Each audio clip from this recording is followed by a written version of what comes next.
Bismillahirrahmanirrahim. Assalamualaikum warahmatullahi wabarakatuh. Sobat-sobat ngabarin kabar, semoga selalu dalam keadaan sehat walafiat. Setelah diberikan rezeki yang halal, berkah, lancar, dan juga banyak. Sebelumnya nih, kita dengerin dulu apa kata anak Menteri Kagetan yang kemarin memberikan statusnya bahwasannya ayahnya baru saja melengsarkan agen CIA Amerika yang menyamar jadi menteri. Ayo kita lihat aja nih apa kata doi. Let's go. Play. Yo guys, assalamualaikum warahmatullahi wabarakatuh. Ini gak tau kenapa kok gue viral ya, yang bilang itu sebenarnya nggak beneran ya. Bu Sri Mulyani bukan agen CIA atau IMF ya. Itu gue hanya bercanda sama temen gue di Instastory, tapi nggak tahu ada yang goreng kayaknya ya. Jadi viral. Tapi aku klarifikasi nih, itu tidak benar. Itu hanya jokes yang diberikan kepada teman-teman aku terhadap Ternak Mulyono lah. Gue bilang agen CIA ya, Ternak Mulyono. Nah, ini ada yang goreng kayaknya guys. Jadi ya udahlah. Dan aku mohon maaf, dan itu tidak benar sama sekali ya. Wassalamualaikum warahmatullahi wabarakatuh. Sebenarnya itu nggak bener. Bagaimana sih ceritanya? Sebenarnya itu nggak bener. Aduh, katanya jokes untuk Ternak Mulyono dan ada yang menggiringnya. Gimana kagak digiring, Pak?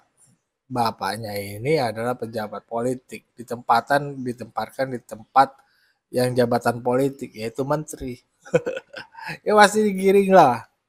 Apalagi bapaknya baru naik dan juga sebagai menterinya Presiden Prabowo, otomatis orang yang benci yang kagak suka sama Prabowo, Presiden Prabowo bakal menggiringi. Gimana ini bocah? Makanya ya, situ kan anak menteri, kudunya hati-hati, apalagi dalam kondisi sekarang. Orang lagi pada emosi. Tuh, kemarin kan udah lihat sendiri. Kudu dijaga omongan. Hati-hati ya. Dan juga coba, kalau nih gue mau jelasin sedikit mungkin ya. Kalau masalah Ternak Mulyono atau apa ya, agak bagus lah. Kalau misalkan gitu ya sebagai muslim, kalau gue lah ya, nggak pantas seorang manusia disamakan binatang, itu nggak pantas lah. Janganlah. Ternak itu kan penyebutan untuk binatang.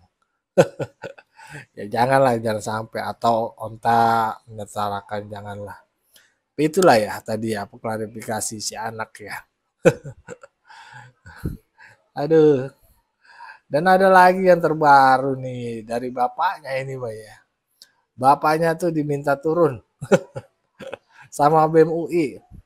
Baru dia naik udah disuruh turun. Belum kerja, belum nyentuh apa-apa, udah disuruh turun aja nih. Ganas emang BEM UI. Karena apa sih ya? Ternyata alasannya ya karena perkataannya Pak Menteri ya, Pak Menteri itu bahwasannya udah menyinggung masyarakat lah ya. Ketika ditanya mengenai respon tuntutan 17+8 itu ya, beliau itu mengatakan kan ada rada kurang pas lah ya. Dan akhirnya pun beliau minta maaf sebenarnya sih ya. Tapi BEM UI masih menuntut lah ya, bahwasannya Pak Menteri harus mundur nih. Baru dia naik, udah begini ceritanya. Aduh, ya bapak ya anak. Tapi itulah ya. Dah, si anak juga harus tahu nih jabatan bapaknya ini jabatan politik. Jadi kudu hati-hati, harus bijak lah ya dalam berbicara. Jangan sombong lah. Nah ini ya ada perdebatan bagus nih ya, antara Mr. Q dengan BEM UI mahasiswa nih. Kita simak aja bersama. Seru kok. Let's go. Partai politiknya ada berapa sekarang di DPR? 9. 8. Masing-masing punya daftar inventaris masalah, bisa 100, bisa 500. Nah, tiap daftar inventaris masalah beda partai, itu beda posisi, mengkompromikannya tidak mudah. Tidak mungkin berjalan dalam waktu 1 malam, 2 malam begitu. Karena itu membutuhkan proses politik yang pasti panjang gitu. Ya, kalau dari pemerintah terus meminta maklumat, harap maklum ya, tolong maklumi juga kalau masyarakat setiap hari bakalan marah, Pak. Tolong maklumi juga bahwa mahasiswa setiap hari akan marah. Gitu. Ya, jangan pernah lagi mendiskreditkan gitu ya gerakan-gerakan dari mahasiswa. Gini, saya proporsional aja deh, ya. Proporsional aja. Kan begini ya, ini maaf nih saya ngomong. Anda di UI, ya ini kan UI juga nih, saya alumni UI, saya tahu, ya saya mendengar bahwa BEM UI itu sekarang ada 2. Hasil pemilu bulan Desember 2024 yang diikuti pasangan calon 3, salah satunya Anda, yang menang itu namanya Agus. Lalu Agus itu Anda persoalkan, sama kayak pilkada. Kasih kesempatan saya bicara dulu. Enggak, saya mau kasih contoh bahwa persoalan itu tidak selalu bisa diselesaikan dalam 1 malam. Digugat oleh Atan dan kawan-kawan, muncul mahkamah. Mahkamah itu panitianya bermasalah, mahkamahnya bubar. Enggak selesai. Ya itu proses yang dijalankan akhirnya, Pak. Ketua BEM yang lama itu lulus pada bulan Februari. Relevansi dengan DPR, Pak. Akhirnya ya, karena terjadi kekosongan harus ada yang menjabat supaya program berjalan.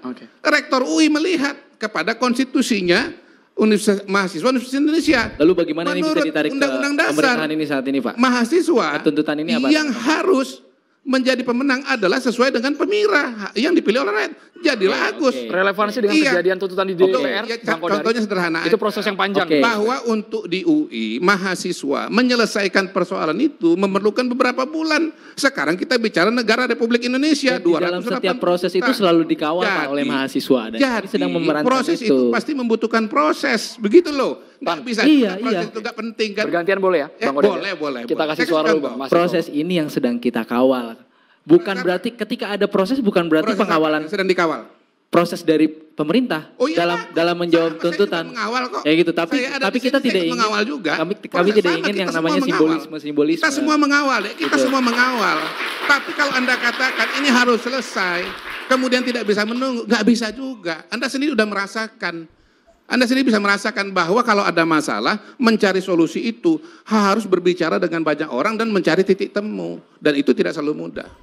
Ya, tapi yang kita pastikan ketika kita berproses di mahasiswa, katakanlah konteks dualisme BEM UI, kami tidak pernah menyelesaikan masalah dengan hal-hal yang sifatnya simbolis dan juga seremonial semata saja. Ini aja sekarang persoalan. Itu bedanya UI dan pemerintah Indonesia saat ini. Dualisme itu sudah selesai atau belum? Minggu lalu saya ke sini, ada Agus, hari ini ketemu dengan Anda. Berarti masalah Anda sendiri itu belum selesai. Itu bukan jadi persoalan, itu bukan jadi persoalan. BEM UI-nya cuma 1.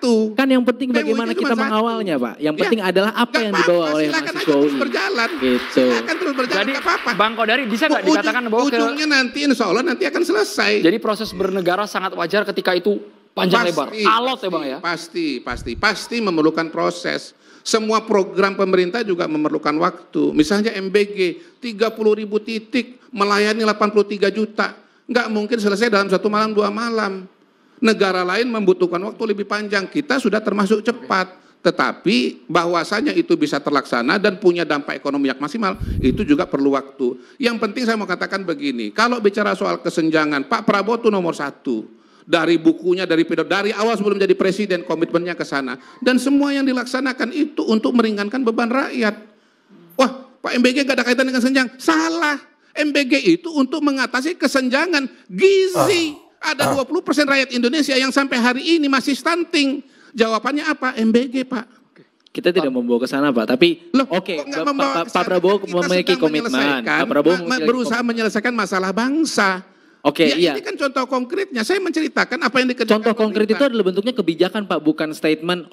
Bisa dipilih, ada yang masuk akal, bisa didiskusikan. Bukan, itu bukan hal yang konkret. Tapi hal yang konkret itu adalah kebijakan. Gimana salahnya Pak Prabowo mengatakan bahwa ini normatif? Tadi saya udah baca. Sama Pak Prabowo juga normatif. Umumkan komitmen partai untuk berpihak kepada rakyat di tengah krisis.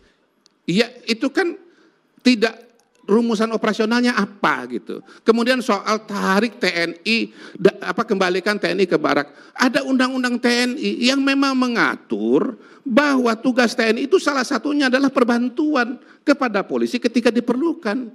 Kenapa TNI sekarang datang ke Jakarta? Karena kemarin ada kerusuhan. Kalau nggak ada kerusuhan, nggak ada pembakaran halte, nggak ada pembakaran kantor polisi, TNI-nya nggak turun.